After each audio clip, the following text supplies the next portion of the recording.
episode 95 of the podcast. This week, we're talking about handling fees and how to figure out pricing when a dog has a behavior problem. How do we go about this and still make a living? In the second part, we're going to talk about comfort and meeting a dog's physical needs.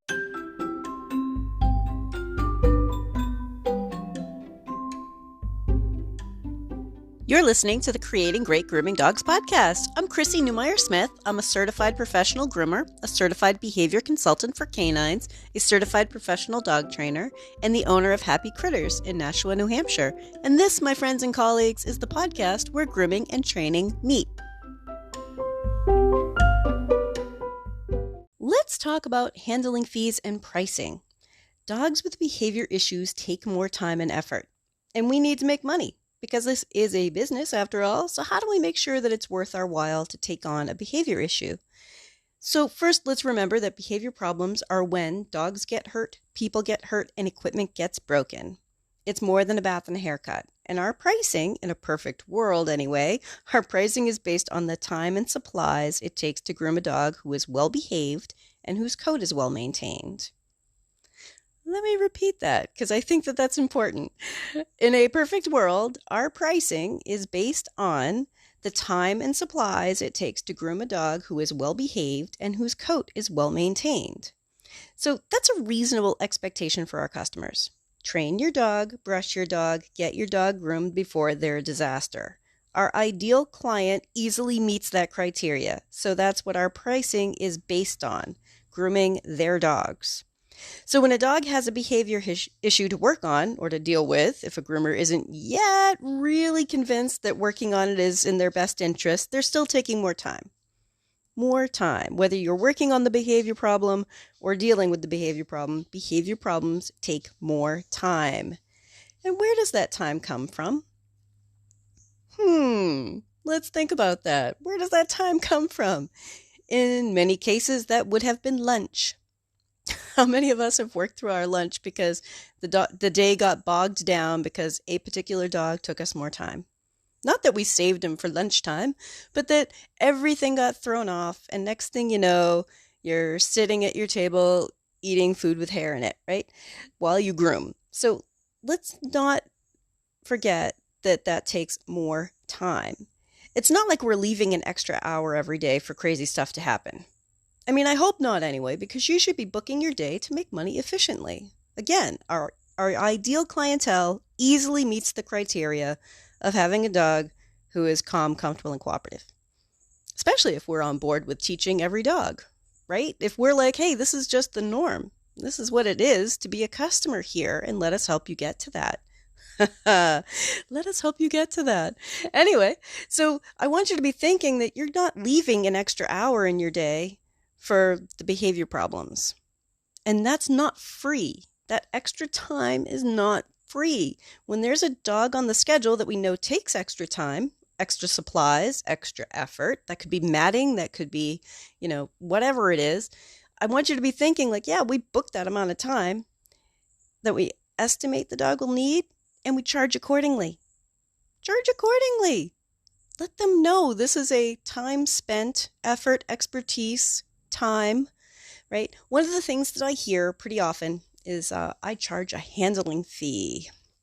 So on the surface, that probably sounds like a fine idea, a handling fee, right? But I'm going to break it down to you from a customer point of view. A handling fee sounds like an upsell. Customers will simply budget more for their grooming. They won't understand why one day you weren't able to finish something, or that their dog's face isn't looking fantastic, or if their dog got hurt. They're not thinking about safety anymore. They're not thinking about the behavior problem. They literally think that they're paying that extra money to make perfect grooms possible. Ponder that for a minute. They're paying extra money in the form of a handling fee so that you can do the trim they want. Ooh, that's not really what we want to sell, is it? It tells them that maybe we were ticked off or maybe we had trouble, but it doesn't really tell them what the problem is or the solution to it. And it sets us up for getting owners upset with us. I'm trying to help you prevent problems that you may not even know exist. Right? Because so many owners think that they're buying a grooming as if it were an item, not an ever-changing service. As if it were an item. It is an ever-changing service. Think about the customer who comes in and says, boy, I remember when grooming was $35. I actually had an older lady tell me that once. I'm like, I remember my first apartment. Oh my God. That first apartment was $365 a month. Let's just all sit back and think about the good old days, right? $365 a month, which by the way was a dive apartment, like, yeah, we won't even talk about that. It was a terrible place. But some of our customers, like, this is part of how they view they're buying a thing. As if we could put it in a box and just ship it to them. We need to remind people that this is a service and it's tailored service. So we don't have a box of Bichon trim. We can't just sell it to them. And it's not going to be the same from place to place. And it's not going to be the same from dog to dog. Think about the owner who calls around from place to place. How much for a Bichon trim? Right? And they often get told a set price or a price range. They may even hear about what that price range is based on, length of coat or the style, but they're still thinking that they're shopping for a thing and that our businesses and our pricing are going to vary a bit. But they're not thinking that they're shopping for our time, the time spent, the extra effort drying a Bichon who's in a longer coat than a Bichon who's always kept super, super short, right? They're not thinking about that. And it's not their fault, right? We have to train our clientele. We have to have an educated clientele who understands that stuff. So when a dog is having a problem with the grooming process, now remember, the dog is having a problem, not giving us a problem. But when the dog is having a problem with the grooming process, what happens? Work slows down. Sometimes work comes to a screeching halt. And if we charge a handling fee, it's like telling them they're buying a box of Bichon grooming and this can of handling fee. And that'll make everything all right. It's like the adapter set that they need to make it work. As if they're buying computer components and need to buy a cable also. So now they're going to be ticked off if it doesn't work, because they thought they were literally buying the solution. This is why I have a problem with the handling fee. I don't have a problem with how much you charge. I have a problem with the message it sends the customers about your valuable time and your expertise and their dog's issue and the problem that needs to be solved, right? They're literally thinking they bought the solution. So now they're going to get angry when you couldn't get it done anyway. Or when you charge them full groom price when their dog isn't fully groomed. Because they're thinking they bought a Bichon trim and by golly, they deserve a Bichon trim, right? And then you added a handling fee and they still didn't get their Bichon trim and they're mad. And I kind of feel for them. They kind of need to know, like, yeah, you didn't buy a Bichon trim. You're paying for a groomer to try to put your dog into a Bichon trim.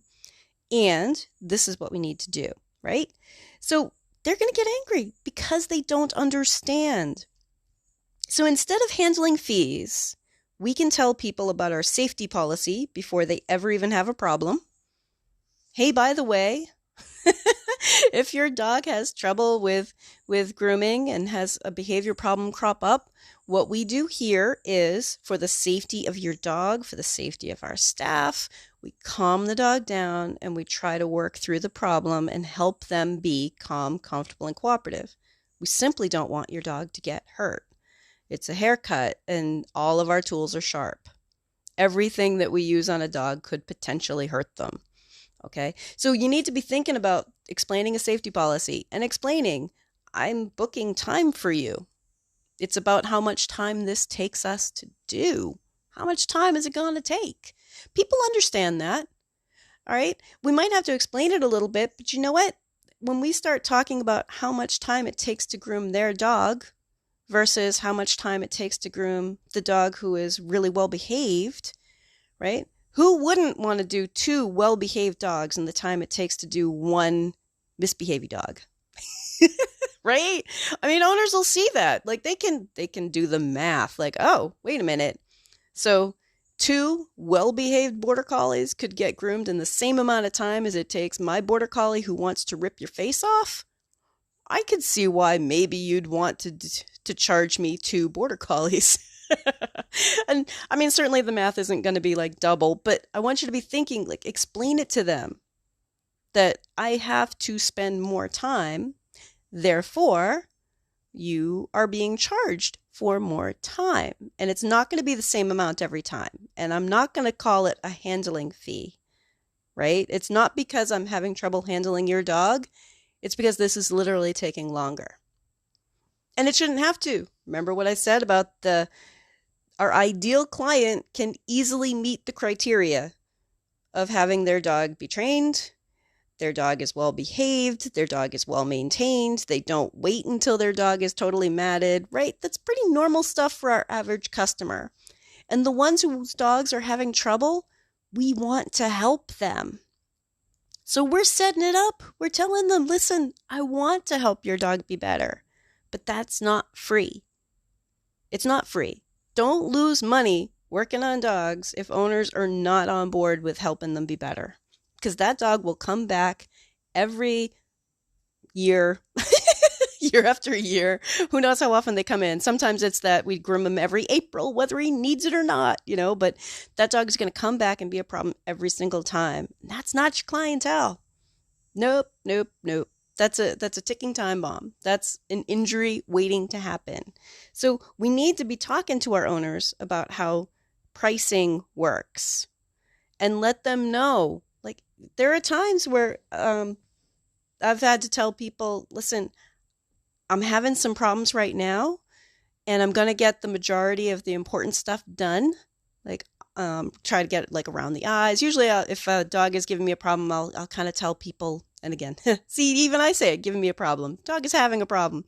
But I'll tell them, listen, your dog is having trouble with this today. So what I'm going to do is I'm going to try to get the most important things done first, which are usually, sani, nails, ears, eyes, cleaning around the eyes, getting the bath done. You think about like set some priorities and then work toward, if we can get beautiful trim, great. But there are plenty of times, especially as a house call groomer, where I'm like, my next appointment is at 1, and I don't have extra time for you today. I didn't know we were going to be needing extra time. When I explained my safety policy to you and asked you if you had any behavior problems, you said no. Oh, what? Did I just throw that in an owner's lap? Yes, I did. I sure did. Throw it back in their lap. Does your dog have any known behavior issues? Does your dog have any trouble being groomed? We can spare ourselves some heartache. The people who come back and they're like, oh, yeah, we were really hoping he'd be good for you. We didn't tell you about his nail problem because of whatever. It's like, how dare you put everybody's safety at risk like that? No, you have to disclose this to us. So when we start talking to our owners, be thinking about that. I might not have extra time for your dog today. I'll charge you what we worked on. I'll charge you for the time that we spent. And I think that has value when we explain it as the time that we spend working on your dog, helping your dog be better for the process that we need to do. Once in a while, you will have someone say, I'm not going to pay a groomer to train my dog. Good. Bring him back trained. Yeah, just spell it out for them. Good. Bring him back behaving like a reasonable dog. Go work with a trainer. Go work with them on your own. Whatever it is you want to do. But if you don't want to pay me to work on the problem, don't bring the problem to me. Get the problem solved, and I will groom your dog when they're really well behaved. But we need to make sure that the message we're sending is that behavior problems are extra time. And sometimes they cannot be done perfectly. And I'm not trying to upsell you. It's not like I've added and a nail grind, do you want a bow? This isn't an upsell. This is about the time that we spend trying to do a really nice job on their dog. And when we word it as a handling fee, yeah, it doesn't get that message across. They don't understand it. They don't understand why a handling fee doesn't solve all the problems. They will just have the check pre-written and budget for the handling fee. If you're enjoying this podcast, please remember to subscribe so that you don't miss any episodes, and tell all of your friends. Let's talk about comfort. It's one of the 3 C's in calm, comfortable, and cooperative, one of the goals for every dog. In some cases, we're talking about emotional comfort. That's kind of a frilly term, isn't it? So feeling comfortable with tools, procedures, environments, feeling comfortable with the people, all those things. In other cases, we're talking about a dog's physical comfort. And it could be something like putting a paw mat on the table or in the bottom of the tub to help keep them from slipping around. It could be a happy hoodie or cotton in the ears to help with loud noises, things like that. This week I saw a question about how to work with dogs who aren't good about having their front legs done. So my first step, and hopefully yours, gather clues. Let's find out more about this. So first step is gather clues. Is it just front legs? Yeah, front legs.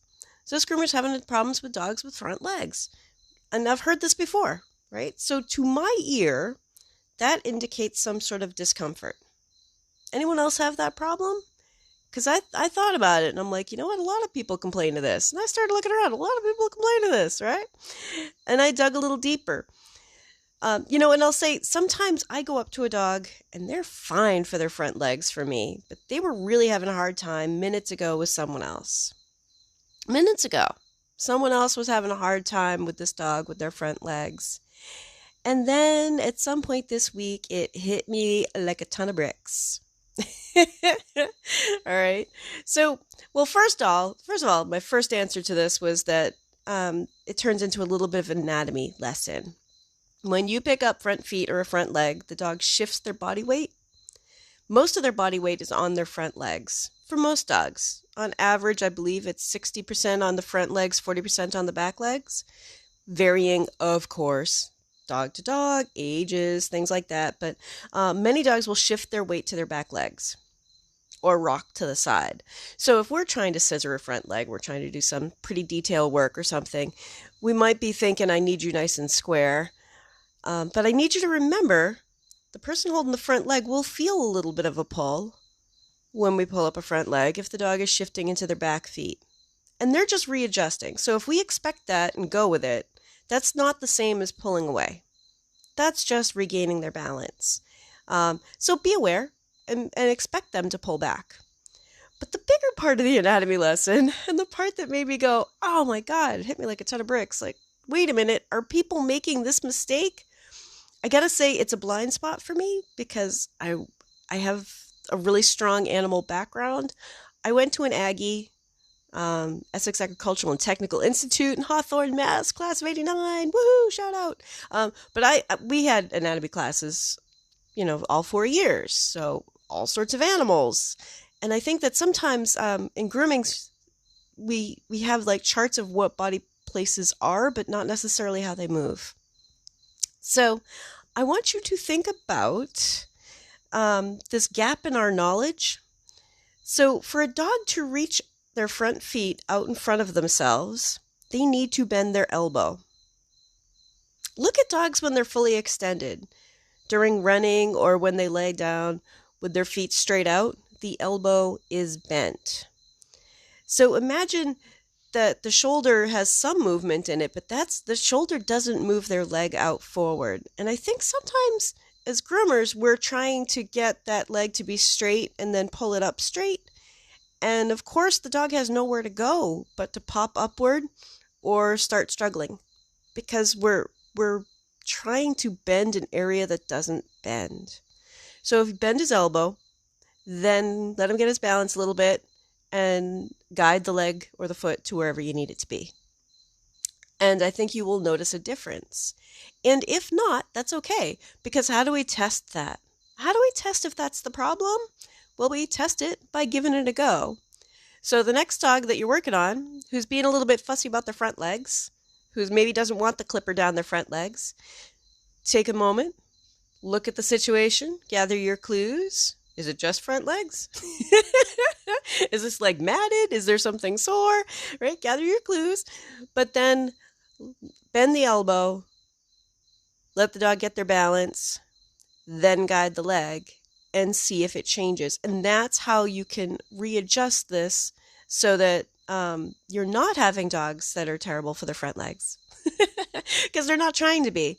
So as an example, a human example, if you tried to turn my head to the left, there's only so far it can go. And then what happens next? You keep turning my head. I need to move my shoulders. I'm going to need to twist my spine. Eventually, I'm going to need to take a step to the left, right? Like my whole body's going to have to turn unless you break my neck, right? So if we think about that, raising a front leg, the shoulder, if we're keeping the leg straight, the shoulder only rocks a little bit, right? I mean, it has a lot of power and it has a lot of muscle, but it does not move fully out. So if it rocks just a little bit, it gives us just a little bit of chance to pull that foot forward. Like if you just kind of want to guide it up a little bit to see what it's going to look like when they're running or something, like it gives you a little bit of room, a little bit of wiggle room. But if you're trying to pull that leg up without bending the elbow, the dog can't bend that way. And like I said, it hit me like a ton of bricks that, groomers are looking at like body parts, but not necessarily the way those body parts move together. And I realized that in the middle of the night and went, oh my God, I could be so much more effective teaching if I get better at reminding myself that not everyone knows anatomy. So that is one of the ways that we can make a dog more comfortable, or that we can recognize discomfort. Especially if this is, it's just the front legs, right? And this dog is normally really, really good. Well, maybe it's us.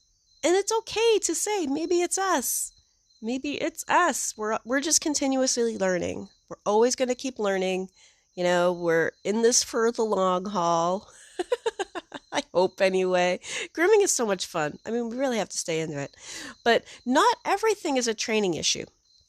And not everything is a behavior problem, right? And that's why comfort is one of the big important things there in calm, comfortable, and cooperative. Because we also have to think about the living being that we're working on. If you'd like more information, you can find me at Chrissy@happycritters.net, happycrittersdogtraining.com, or you can join the Facebook group, Creating Great Grooming Dogs podcast, or the Facebook page, Creating Great Grooming Dogs. I really look forward to hearing from you.